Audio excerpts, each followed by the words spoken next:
We interrupt this program to bring you an important Wayfair message. Wayfair's got style tips for every home. This is Styles McKenzie helping you make those rooms sing. Today's style tip. When it comes to making a statement, treat bold patterns like neutrals. Go wild, like an untamed animal print area rug under a rustic farmhouse table from Wayfair.com. Arr, fierce. This has been your Wayfair style tip to keep those interiors superior. Wayfair, every style, every home. Welcome to Deep Work Out Loud, the thinking that fuels our life, our work, and our leadership. I'm Julie Harris Oliver. This is the podcast where I sit with another professional coach and we do some work around a single concept, a piece of inspiration, a topic maybe we've seen come up in coaching. If we're really lucky while we're talking about it, we might get a minute where we might see what coaching might look and feel like, but we'll see how this goes. This is all an experiment. With any luck, you will leave with something that you can apply and use in your work or your life or both. So today I'm here with Erin Winkler-McCue. As a coach, advisor, and company builder, Erin unlocks potential for leaders who refuse to settle for good enough. She works with established and emerging leaders to expand their leadership capacity and organizational impact. And she has an exceptional ability to unlock potential. Sometimes this means crafting solutions. Other times it involves thought partnership and building awareness. Clients choose to work with Erin because she's been in their shoes and has the coaching mastery to surface what's actually blocking their progress. She spent 2 decades building world-class organizations, leading operations, strategy, and customer-facing revenue efforts at 5 successful startups and 2 public companies. She's also an ICF ACC certified coach with formal training from the Hudson Institute and Leadership Circle. This combination is the real differentiator, and if you're Erin's clients and you're facing your biggest leadership roles to date, this can be a game changer. Hi, Erin. Hey, nice to be here. Before we dig in, will you tell us what led you to become a coach? Good question. So you probably hear this a lot, but it's not a traditional path. As you said, I was at a number of companies. I was at small companies. I was the 9th hire. I was also at large public companies. Over time, over 20 years, I will say, I saw a pattern, which was that what I liked doing most was helping people with the less tangible stuff, digging into the things that got in their way of having greater impact. But it didn't always mean, most of the time, it didn't mean that it was functional knowledge. It wasn't a VP of finance needing to better understand finance, but it was him maybe reconnecting with his values in order to be able to successfully execute a reorg. And that is an actual example. But I realized that's what really gave me passion and energy. And so it's very meta, but I realized that I wanted to spend my time doing that. And I realized that I wanted to spend my time helping others find what they were passionate about and unblock their leadership so that they could take it to the next level. What I realized I'm most interested in doing is working with leaders who are in their biggest role to date, because that's really where I feel like the rubber hits the road. That's great. What topic did you bring today to talk about? Well, I was hoping to talk about experimentation because I have worked with a number of people who get stuck. And it seems like you get these things that are such big ideas that week over week, they sit with them and think about them and think about them. And so I have really seen experimentation help my clients not overnight make change, but gradually make change in a way that's very sustainable. And I thought it was something you may have had experience with as well. I'm literally doing it right now. Exactly. We do it while we help our clients with it. Yes, the podcast is a whole experiment. But Yeah. wait, what does that look like in your coaching? Because I'm imagining a leader like, I got to make this giant change. I have to think through every eventuality before I even take the first step. Yeah. Is that what we're talking about? Yeah. I mean, can I give you an example that is not about coaching for a second? Because I think people it might work for them. One of my favorite movies is Good Will Hunting. Mm-hmm. And so in that movie, there's one scene, I was remembering this as I was thinking about talking to you, because I like to use examples sometimes that people can relate to, regardless of if they've done coaching or not. So there's a beautiful scene, Robin Williams is the therapist, and he's brought in to help Matt Damon, who's the student, the really brilliant student. And we've seen scene after scene where Matt Damon's character is commenting on things like, well, I know about art and I know about books and I know about this. And in this scene, you can, if you share out this podcast, I can give you a link to use, but it's Robin Williams' character says, there's a lot more than reading in books. And he talks about, like, if I asked you about art, you'll probably say what you read. but have you seen the Mona Lisa up close? Or I may be misquoting it, but it's something like that. And if I ask you about something else, it feels like. yeah, right. And have you tried it?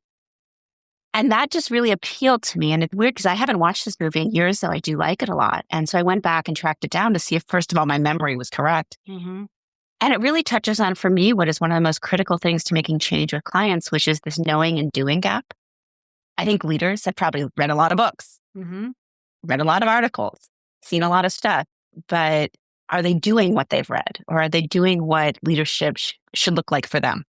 Yeah. And so that's why experimentation is, I think, really critical. And I have done it with clients a lot and seen really, really fantastic results. Do you have an example you could share with us? Well, let's go back to the example I shared a second ago, actually, because I thought it was a really impactful one, was working with this VP of finance. And he had grown up in the public organization where he was working at the time when I was working with him. And he began as an intern, actually. And so he's now leading a lot of the finance function. He's not CFO yet, but he's in line for that. And he was thinking a lot about what leadership looked like. And imagine if you've been in an organization for so many years, you've learned a lot, but you've also got some associations with being the intern who started at the company. And I imagine you've seen how leadership has done there. Yeah. Yeah. And so for him, we were facing, challenges for him getting ready for what was next. And we needed to figure out what he could try. And also, if you're already a leader, I think it's very visible, right? So you feel a little bit under the microscope, and you also don't want to misstep if you're so close to having an even bigger role. And you're currently, like I said earlier, in your biggest role to date.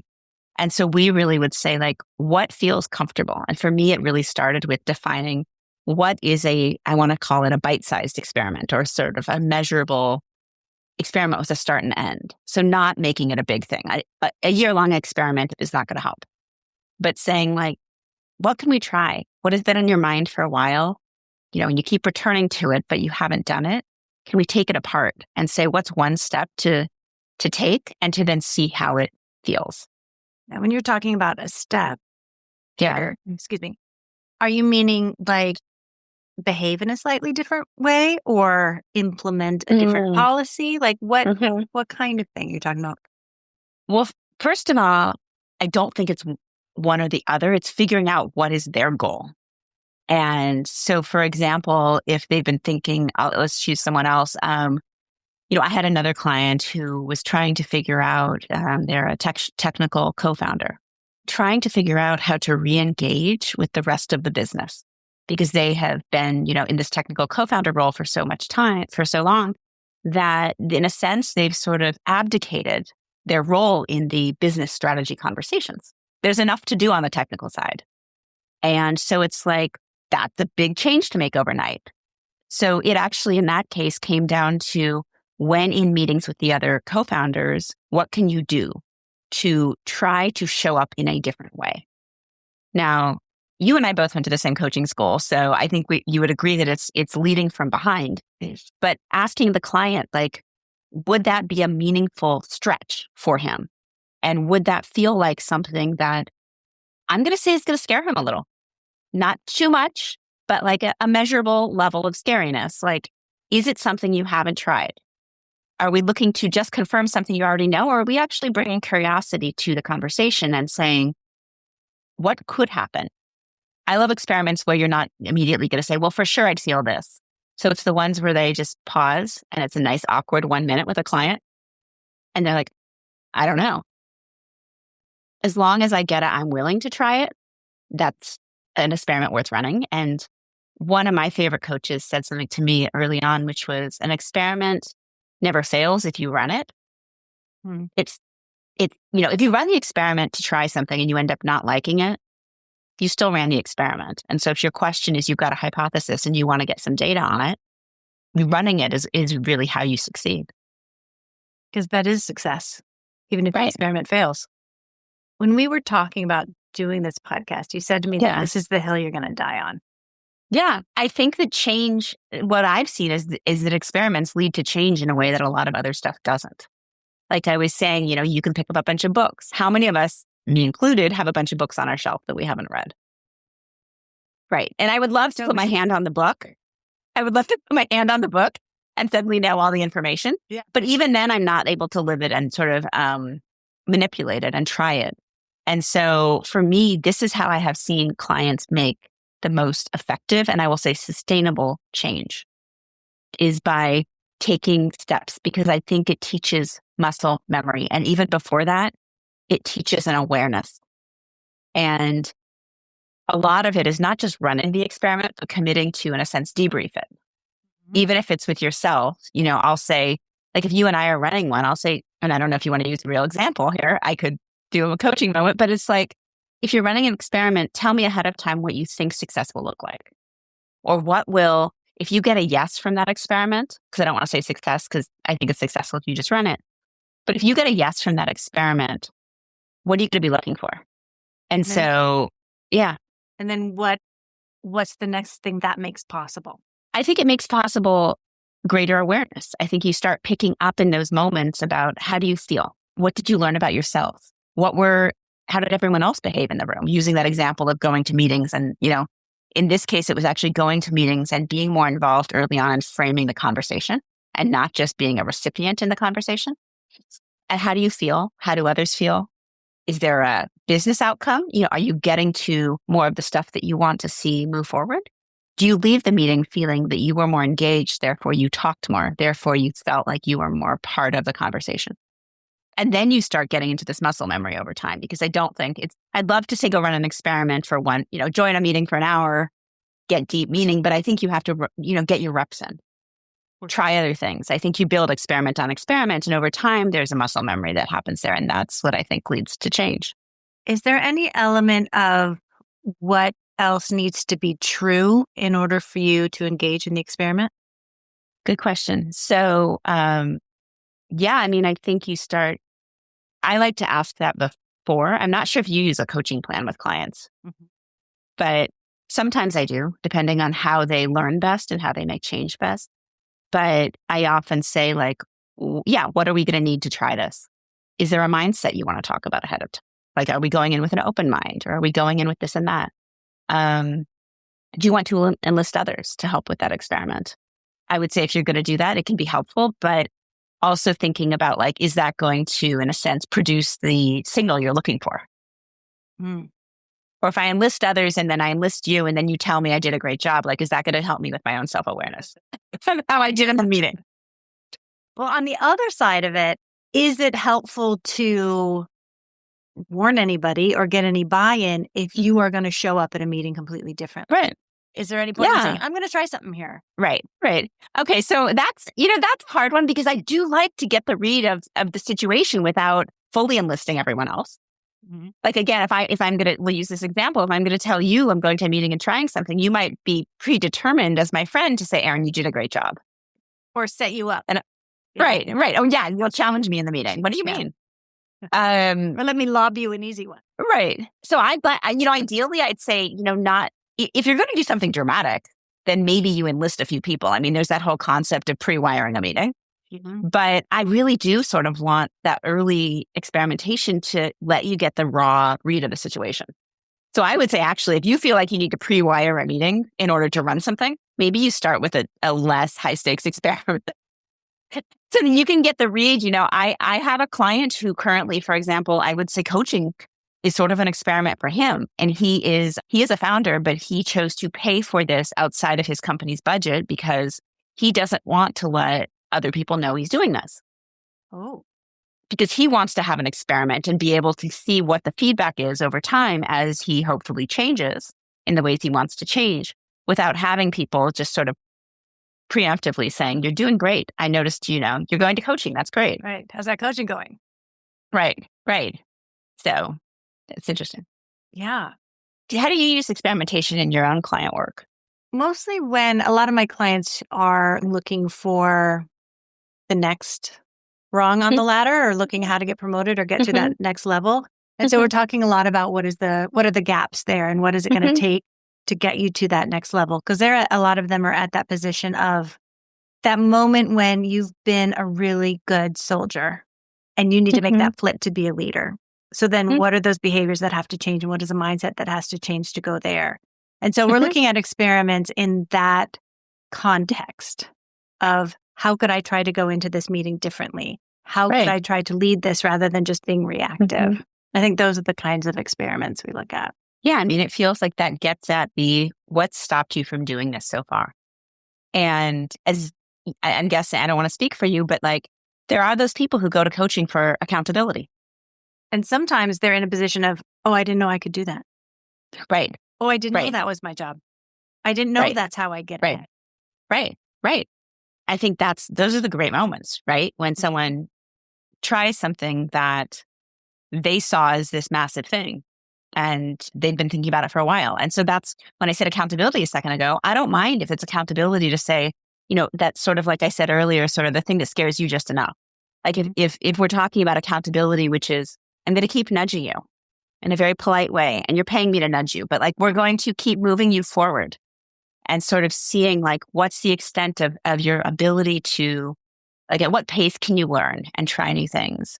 And to your point, if they're moving from maybe it's, a good soldier into a leadership role or a bigger leadership role, like there are those people who don't like that next step. I know in the world of engineering, there are people who end up discovering that, when you get more senior, you always envision stereotypically, you start managing people. I've known engineers who say, I want to be a principal. I don't actually like managing people. I miss my other work. Yeah, and I think there's a lot of companies fail because they put those people in management who have no interest in managing people. Right. They've been the best engineer for the last 20 years. Exactly. Because yeah. And so I think that's an emerging recognition. I've seen it happen more in engineering than I think other departments right now. For sure. I don't know if there's like a sales principal. I've never heard that role. Maybe they move you into like enablement. But I think that is a recognition. And so how instead, maybe do you give an opportunity to experiment? Do they lead a project where half their job is to manage the people and end up realizing they would rather be the lead person with the technology and have the technology be what they're managing, not the people? Right. I think sometimes there's also an element of permission that they might be waiting for permission. And so the experiment might be, what if you didn't wait for permission on that? Right. I ran with it. Yes. I love that one. There's definitely a lot of people out there waiting for that. And I would rather use the constructs we're talking about to help them move forward in whatever feels good to them than letting a layoff, say, happen and force them to try something. Or having someone else, I myself was in this position where someone else raised their hands earlier in my career and became chief of staff of a company I was at. Guess what I wanted to do? I wanted to be chief of staff. Yeah. And I didn't think, it's that stereotypical, like I didn't think I had everything that would check every box. By the way, there was no job description. But it was in my head was why I couldn't move into that. Yeah. It was a man. I mean, we could do I'm not going to say it's always a man. Yeah. But the data shows women will wait till they have 12 of the 10 boxes checked, and men will wait till they have 3 to throw themselves in. So I did do this a few years later, but my point was I learned from seeing a role that I really wanted to go to someone else and thinking, well, I could have done that. I actually had more of those boxes than he had to check. I did learn, at least I learned later. It's not my ideal for clients I work with, but I did learn a few years later. And I ended up proposing on a walk with another founder and CEO I worked for. I was one of the leaders of the customer success team. And I said, can we take a walk? And I said, I'd love to become chief of staff. There's no role like that. Can we craft it? Can we do this and that? This is why I'm qualified. I totally practiced the pitch in a sense before I took this walk because I knew that he liked to have working meetings while we walked. So I knew I couldn't have notes in front of me or anything. And so I practiced this whole, like, I say this and I say this. Didn't totally follow the script, but it worked. But it's because I learned from, the example in front of me a few years earlier. What steps did you have to take between watching that happen and doing it yourself? So I'm not proud of the fact that I think it took longer than I, needed to act. But I think a lot of observation, a lot of understanding of what were the unmet needs. What did I want to do? I did, I think one thing for me in terms of an experiment, one thing for me was really getting to know the people I would then be working with to see if I liked them. Oh. And how did I show up? Was I able to be my best self when I was in a room of people who were more senior than me? And sort of starting to test that sort of thing. I did not pitch this role to someone I didn't know, right? I knew how we'd work together. That role in particular is very dependent on the person you're working for. Mm-hmm. And so I guess you could say, I'm thinking about it now. I actually didn't think about this before, but it was sort of testing the water to see if I enjoyed that because I wasn't sure. I'm an introvert. I didn't know if I wanted to suddenly be in a role where one of my jobs was rallying all the leadership team on a regular basis, orchestrating offsites, helping with investor meetings, things like that. When you said just a minute ago that you were thinking about, do I want to be working closely with all of these people and being in situations to see how you interacted with them, was that conscious at the time of this is something I want to make sure of before I go for this? Or is this in retrospect, you're thinking, oh, I was doing all these things that led to this other thing? It's a good question. I think I knew it to some degree because I don't typically seek roles that are highly visible with large groups of people. And that was exactly what this was. At least this role. I'm going to say chief of staff, depends a lot on the organization. But I think to some degree, I wanted to see if I liked doing it. We didn't call it an experiment.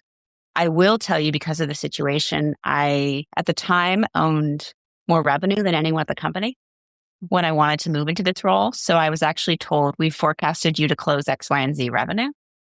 And so for a quarter, I needed to do 2 jobs.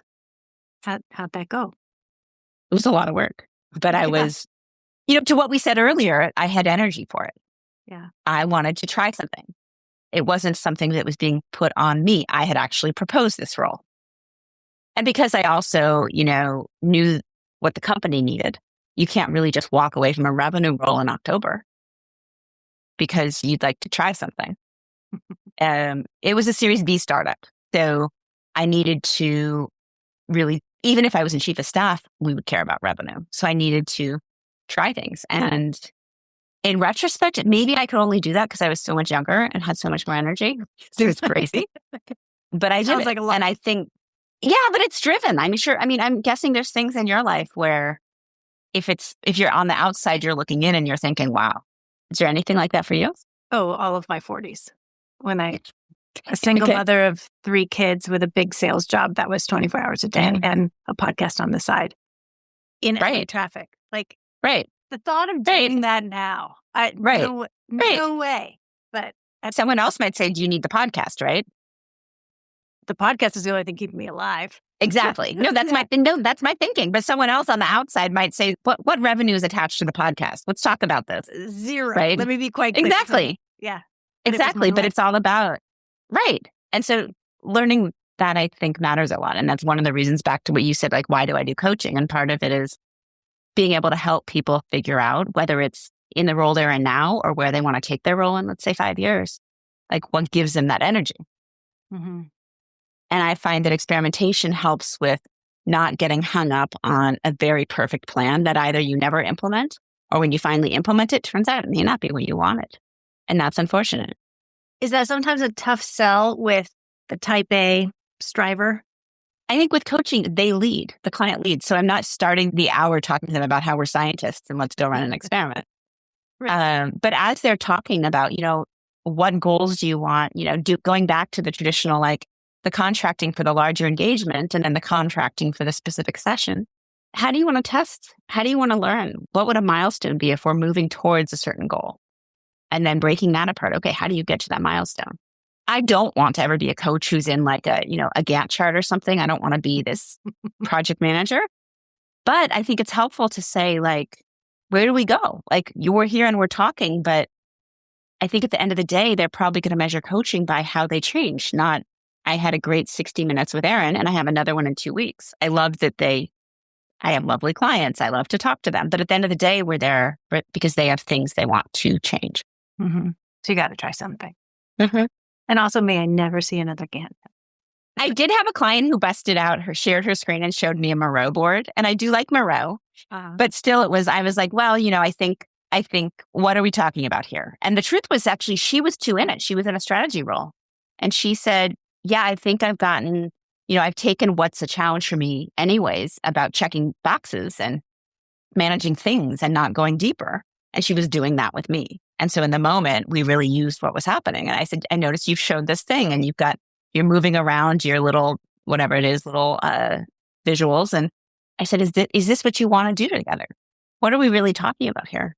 And we were talking about the fact that she had a very nice, very secure role, and she wanted to move into a different part of her organization, which she has since done.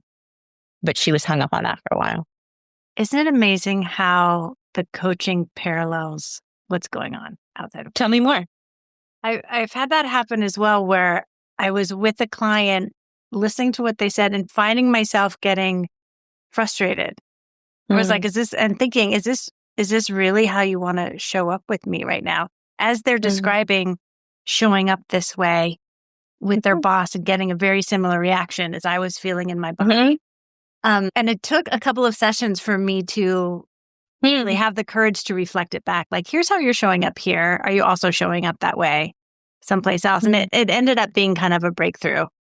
Because it was like, oh yeah, that is what I'm doing. Wow. I mean, that takes courage. It took me several sessions to work it up. I know, you said that. So my question would be, do you do that more frequently now when it feels like the situation would benefit from that? I do it faster now. Because I just think it's true that that typically happens. Yeah. You can use how that's showing up. Yeah. I've been reading a book about coaching and Gestalt. And a lot of it is about the using what's in the moment and awareness to what you're saying. And I think it's important. And I think it's part of our job is, there's a reason I put a blocker before every coaching session and after, because I need to be rested and present and all of that stuff. So you can notice what's happening in the moment. So to your comment earlier, like, it's not experiments all the time. I just think they're a very helpful tool for coaching.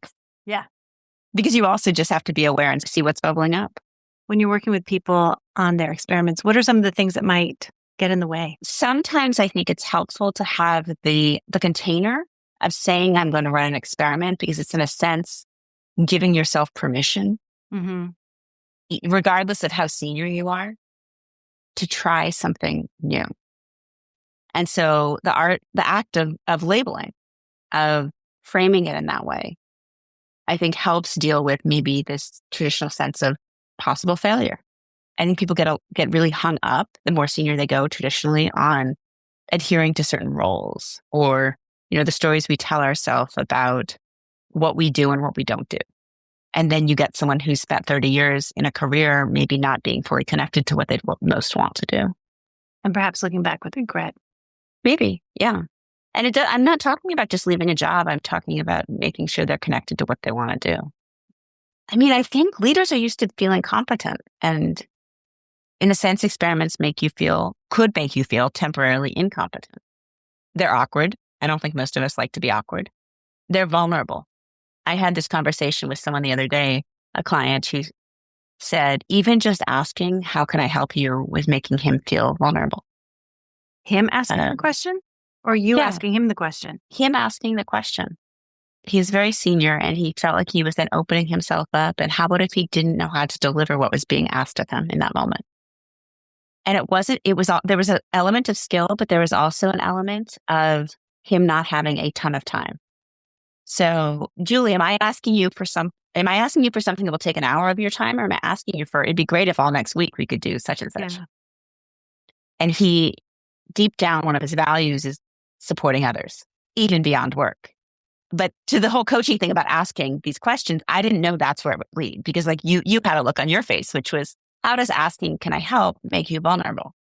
But yeah, that makes total sense. Because then you're wide open to, I may have just asked something that's going to cause me to have to say no or set a boundary that I didn't want to do. And which reminds me, I just went to the Francis Fry workshop about trust. And I just talked about this the other day, about the triangle, and one of them being authenticity and logic. And if you really want to deliver the things that you say you are, but you've set yourself up to not be able to do that. Right. Yeah. So I didn't respond and jump in. I don't believe in this copy-paste coaching. So I didn't respond and say, let's run an experiment. But I just said, is there something you could try? Because here you're saying you want to play this role.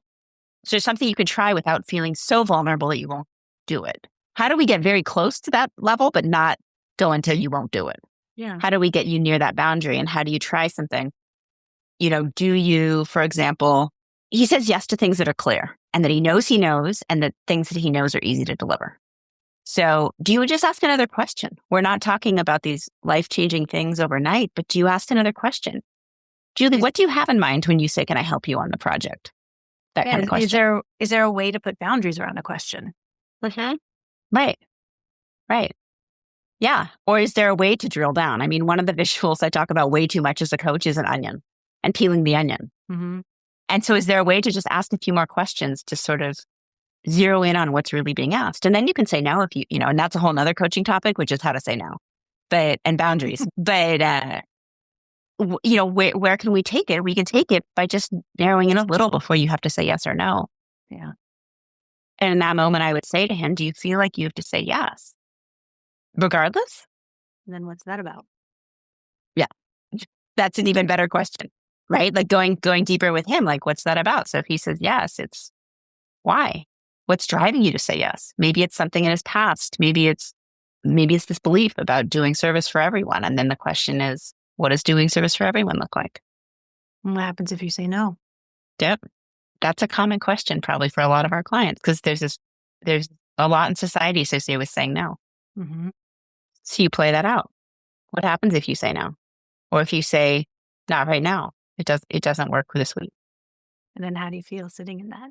Right. Yeah. And I also think there's a lot, if we go back to the original premise for what we're talking about, is it just no and yes? Or is there this liminal space between the two? Are we stuck with some traditional constructs? And what could you try? Right. So what happens if you say, you ask a few more questions, you find out what's really being asked. Where's the urgency? Where's the nice to have versus the must have? And you say, I can help you with this. Unfortunately, I can't help you with this right now. Or actually, I don't even know anything about the second ask, but I can introduce you to someone. And so it's being a good listener, asking good questions in the moment. I think caring enough to be curious, to say, tell me more versus no. Being willing to have the conversation. Okay. I think in a sense, that's being sort of other oriented more than even just saying, yeah. Where do you want to go from here? Oh, what an excellent coaching question. I think we got it. I think we did it. Where can people find you? They can find me on LinkedIn. I also have a website, erinwinkler.mccue.com. Thank you so much for doing this. Yeah. Thanks for joining my experiment. Thanks for welcoming me. This has been Deep Work Out Loud. I'm Julie Harris Oliver. If any of this resonates with you, please subscribe and leave a review at all the podcast places. If you'd like to work with me, you can find me at julieharrisoliver.com. And let me leave you with this. What's an experiment that you can try this week? Go try it. Report back. Thanks for listening. See you next time.